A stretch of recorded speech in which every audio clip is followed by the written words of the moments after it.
Good evening, everybody. So, seeing my face, you kind of have to know what's going to happen. We're about to do a vacuum cleaner video, a vintage antique vacuum cleaner video. I get a lot of requests from time to time from people on YouTube and even on Facebook. Please do more vacuum cleaner videos. I like doing them. And I like doing them when I have something to show.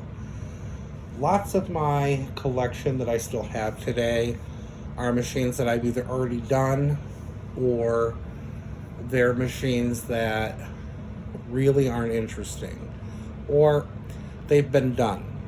Today, with any camera phone like what I'm using and reasonable ability, which I feel I have, you too can make a vacuum video of any vacuum you want, and there are hundreds, maybe thousands of them on YouTube now that talk about their vacuum and why.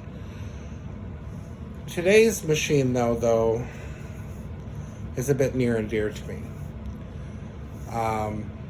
It comes from my favorite home city, Detroit. I'm not technically from Detroit. I'm on the very, very westernmost part of Detroit, I suppose. Southeast lower Michigan. And I've been to Detroit hundreds of times, thousands of times probably. It's a neat city. I mean, we're known for the auto industry, but there were also vacuum cleaner industries that sprang up there too. The first, I believe, was the Palm Vacuum Cleaner Company. They're known only because the Hoover Suction Sweeper Company went to Detroit and bought their business. This is in the fabulous dustpan now, if we're to believe that story, because they needed a valid Kenny patent so they wouldn't get sued. And they were the only one that had one that was not doing quite so well, so they bought it. Bing, bang, boom, they got their patent. Also, stemming around the same time was the Eureka Vacuum Cleaner Company, started by Fred Wardell. This would have been 1908, early 1909.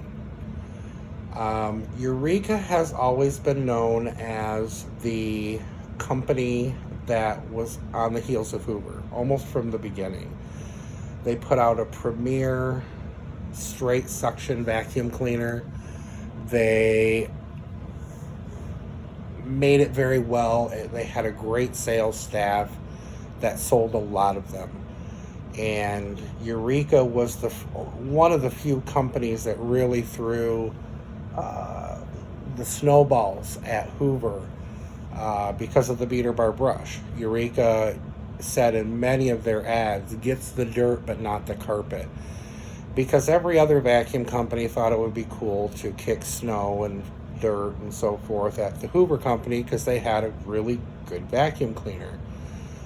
And because Hoover had the patents all tied up, they really couldn't make their vacuums like a Hoover. So they had to say air cleans well enough alone, and Eureka was very big on that. Well, in the late 1920s, when Hoover's patents expired on the revolving beater brush roll, because beater brush implies that beater was there, and that didn't happen until 27, as we know.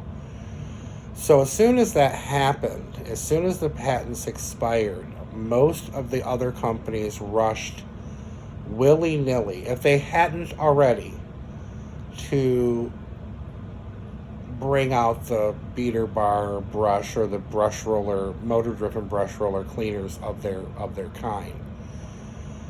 So, at least by 1932, Eureka did the very same thing. In fact, the unit that we're going to be talking about tonight was essentially one of their very first. And from the serial number on the unit, very, very early into the production run. I think Eureka started at 6 million, and they went up to about 153,000 plus or minus some. and they ran from December of 1932 to December of 1938. which roughly blows out to about 12,500 a year, which, if you think about it, in the Great Depression, we're talking 1932, 33, 34, 35, even up to the late 30s. That was pretty impressive, because remember, this cleaner was selling against the Hoover, Electrolux. Filter Queen wasn't around yet, but Scott and Fetzer sanitation system, Airway, Apex, Westinghouse, General Electric, all of them who were putting out a vacuum cleaner at the time. Eureka sold a lot of cleaners, and this wasn't their only 1932 offering. I mean, Eureka sold straight suction machines along with their rotary brush, motor driven brush, etc. So let's focus on this cool vacuum, because there are a lot of things about this I find neat. So starting out with Eureka's front mounted bag. Isn't that a gorgeous burgundy? The Eureka logo is still so nice. Even down here on the plate, it's just beautiful. Now I want to focus on this for a moment. Awarded 5 grand prizes. Eureka was incredibly boastful about that. It seemed, excuse me, every vacuum cleaner that they made, they talked about, at least in the pre-war years, about how they won grand prizes and so forth. Full rubber bumper all the way around. Now this here is the early version of dial-a-nap. You twist it, and it actually raised and lowered the nozzle for different types of carpet, where you could actually vacuum this apartment house plush crap. Side fill bag. So there is a small horn, a fabric horn inside that the dirt blows up, and it kind of vibrates when it's on, and the dirt falls into the rest of the unit, or to the bag. Kind of predated their F&G bag assembly by a few years, but obviously the dirt was going inside here. Quick release spring latch for the bag made it very easy to empty. Now on earlier Eurekas, the power switch would have been right there about that screw head. But by this time, they had essentially copied Hoover, as had most everyone else. Or they all kind of went to it right about the same time. Nice metal spring for the cord hook, very reminiscent later on for the commercial sanitaires. 2 generous cord hooks. Now, just to kind of do, because this is not going to show very well, I don't think, but there is Eureka motor driven brush, 230 watts, not a lot. G60067799. So considering that, according to my paperwork, they started at 6000000. This is a very early G series. Now, the Eureka Vacuum Cleaner Company, Detroit, Michigan, they were in Detroit until at least 1944. Hi, me again. Eureka started out in Detroit and was in Detroit until the very early post-war years. In fact, some of their very first post-war vacuums were actually made in Bloomington. From what I understand, their plant was in a very high crime area in Detroit. I know, crime back in Detroit in the 40s. And people wonder why they call it the murder capital. Anyway, it was also in a very high labor market. Their labor costs were out of line, out of control. Their plant was very old, and it was outdated. The machinery inside of it was old and outdated, and therefore they kind of needed to do something. Now, this is all stuff you can find online. This isn't me. I'm just kind of helping to develop that. By the time this machine was out of production, Eureka was on their way to Illinois. But I'm very happy because I love it that it was made here. Detroit, that it runs so well, and we're about to do a vacuuming. But so front mounted bag. Now again, when Eureka brought out the Ultra in 1983, 1984, they went through a huge brouhaha about how they had reinvented the bag and how it's right there. They had already been doing it. Their people were pretty much boasting about an innovation they already had. So it looks amazing. Now, I spent about the last day and a half buffing the bejesus out of this by hand. When you have arthritis in your fingers and hand like I do right here, and it kind of hurts a lot to bend them all the way like that, I didn't do myself any favors, but now this thing shines and gleams, and I didn't need a machine for it.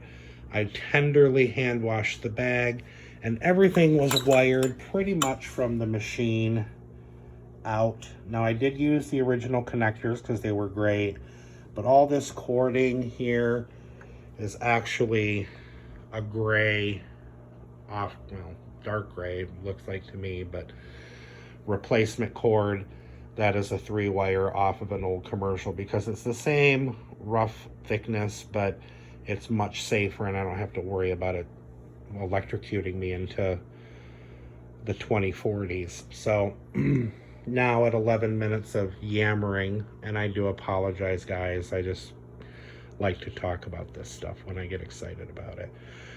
Let's do a vacuuming.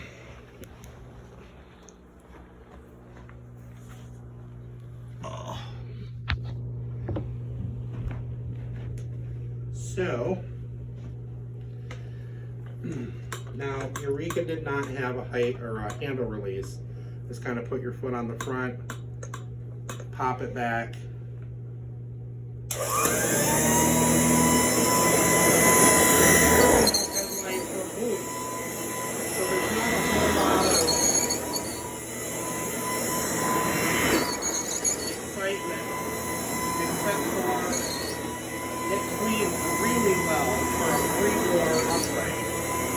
And it's actually making nice work of this net flush trap.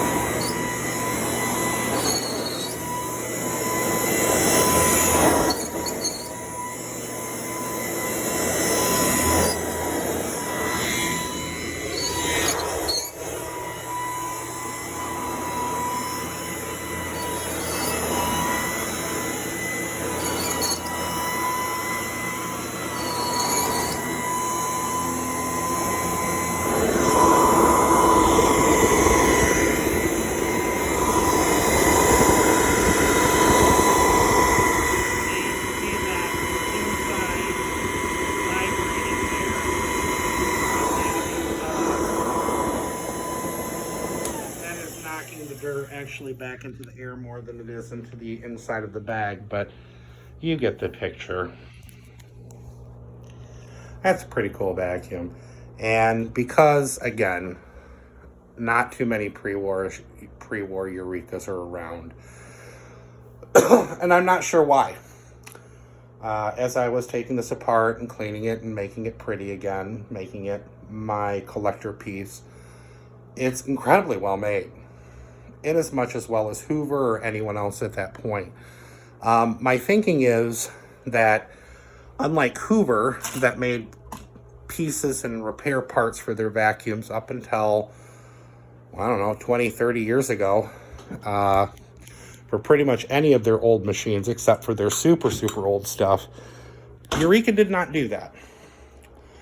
Eureka wanted people to buy new vacuum cleaners, and therefore their older parts went away faster. And I'm guessing that's why a lot of these ended up being traded in, or this sat in a vacuum cleaner store for God only knows how long.